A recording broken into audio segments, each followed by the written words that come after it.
What we are witnessing is the unprecedented efforts to centralize the EU. Attention, to centralize, not federalize. Don't use this term for that phenomenon. Federalism has very often positive connotations. United States, Switzerland, Germany are federal states.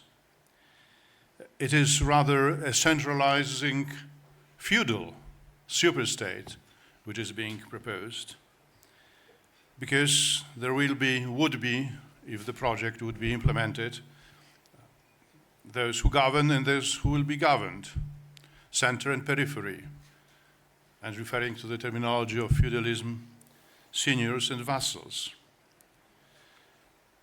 The system of taking decisions in the EU is constructed in such a way, and based on the population weight of member states, that if applied to the United States, and that's my remark to our American friends here, we would have United States run by Texas and California, with all other states of the US having nothing to say. The duo of France and Germany is in such a way privileged to run the EU governance thanks to the voting system. And this plan, not federal but centralized, we call superstate or suprastate. And this process advances in parallel with taking over national sovereignty from member states. It is manifested by illegitimate transfer of competences to the EU institutions at the expense of the member states. It is being done beyond what member states agreed in the treaties, and it is being done without consent of the people. Even more, 2 months ahead of European elections, the mainstream parties refused to submit this project to the popular vote and consideration.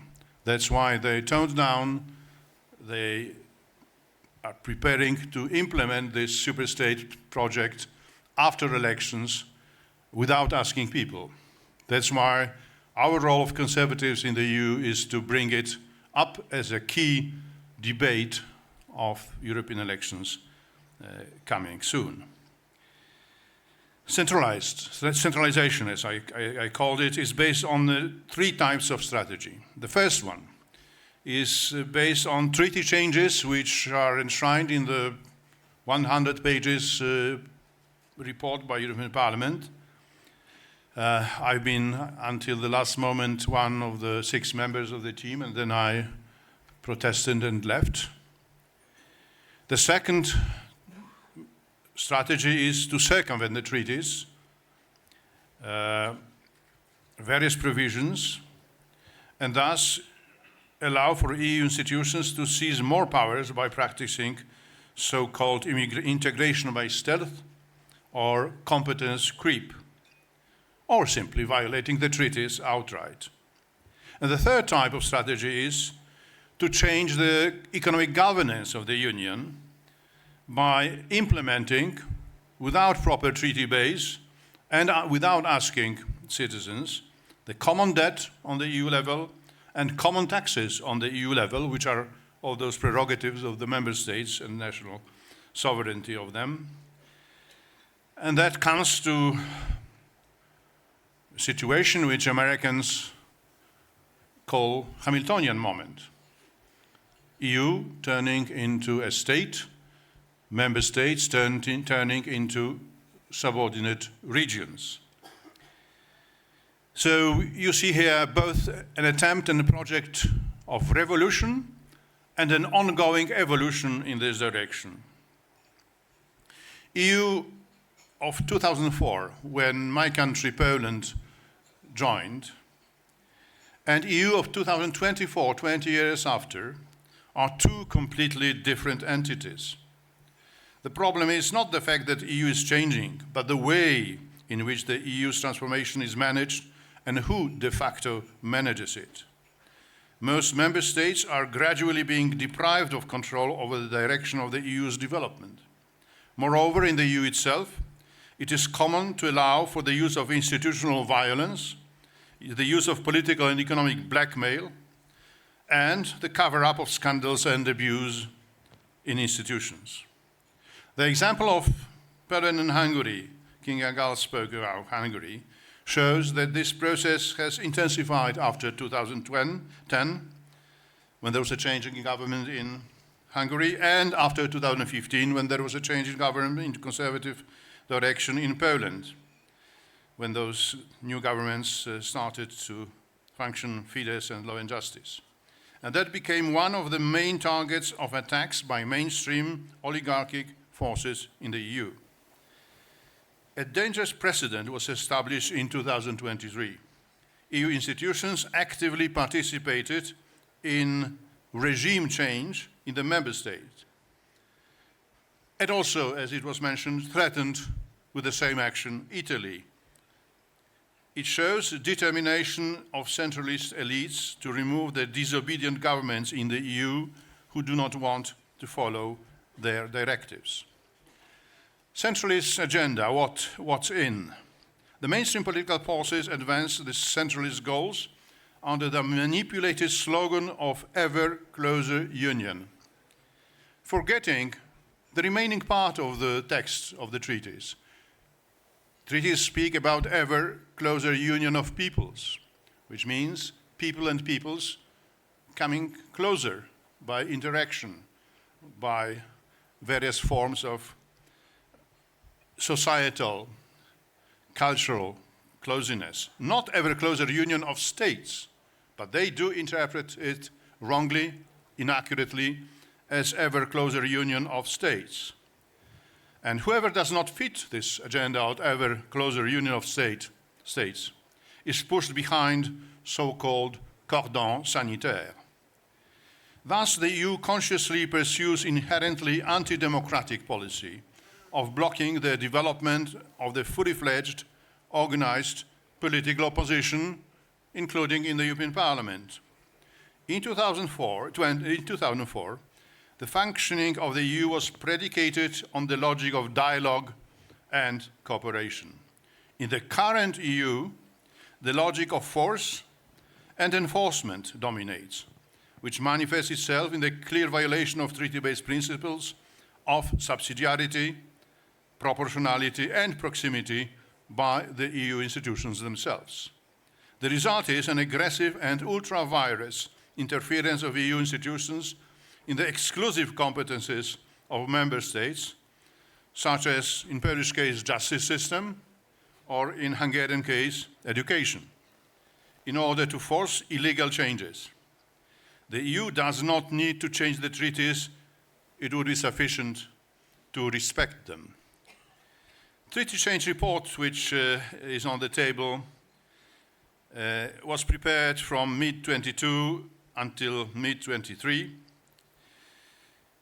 It contains radical centralist demands aimed at transforming union into a superstate structure in which the role of the member states is severely limited to regions-like role, deprived of their sovereignty, which passes to the EU level. Work on the report was conducted in a non-transparent and dishonest manner, and conservatives like ECR were excluded. The final negotiating proposals cover three categories of harmful changes. First, disproportionate shift of decision-making process towards a highly centralized structure that escapes democratic control and eliminates unanimous decision-making in almost all treaty areas. Replacing the unanimous voting system, which guarantees the maintenance of the veto by member states, with qualified majority, and that being done, proposed in 34 voting areas. Qualified majority voting would apply to decisions regarding, among others, common foreign and security policy, family law, cooperation between police forces, and multi-annual 7-year financial framework budget. The veto power of member states of the EU is the fundamental safeguard of national sovereignty and it is a fundamental right of the member states where they want to preserve and decide not to pass their sovereignty to the EU. It has been circumvented in the case of climate policy by violating Article 192, 194 of the treaty, and on migration by violating Article 59, Indent 5 of the treaty.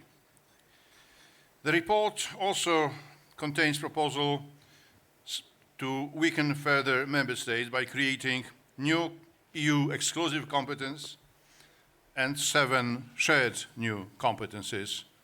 Both of them means that EU would have the competence and member states no longer. And it is about climate change, foreign affairs, external security, defense, external borders policy, public health, including reproductive health, which is a term for abortion, cross-border transport infrastructure, civil protection, industry, and education. It is also proposed in Article 2 that in the case of shared competences, member states exercise their competence to the residual extent, to the extent to which the Union does not exercise its competence. So it becomes de facto EU competence.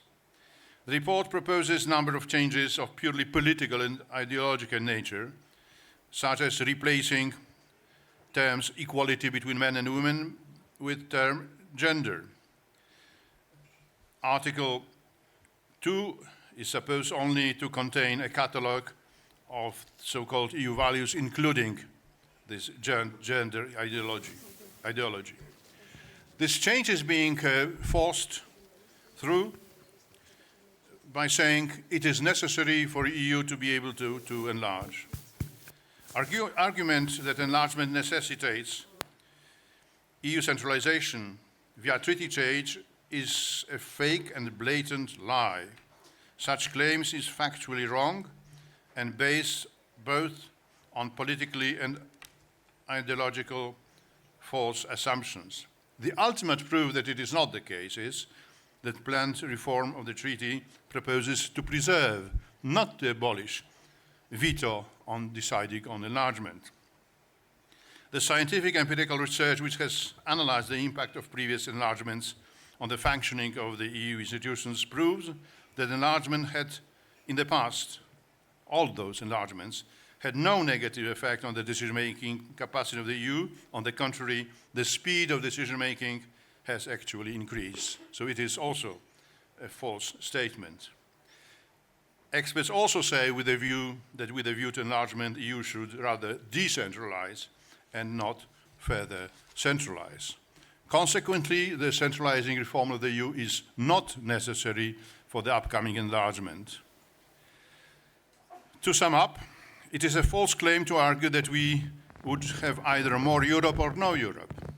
It is about having a balanced, democratically legitimized Europe, moving decisions from national level where democracy works to the EU level where there's a huge democratic deficit means less democracy. So EU, if those changes were to be implemented, would become less democratic and consequently would have to shift towards authoritarianism. The EU needs to strengthen its commitment to respecting principles of subsidiarity, proportionality, and proximity as enshrined in the treaties. As conservatives involved in European politics, we must remain active to follow the whole treaty change process closely at European Parliament, in member states, and during elections,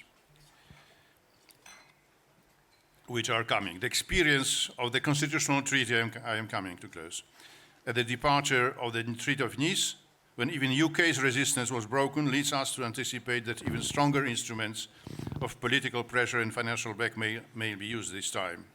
There is a need to mobilize and consolidate European conservative movements in order to achieve a result at the forthcoming EP elections in June 24 that will effectively counter this centralized and dystopian project. Thank you.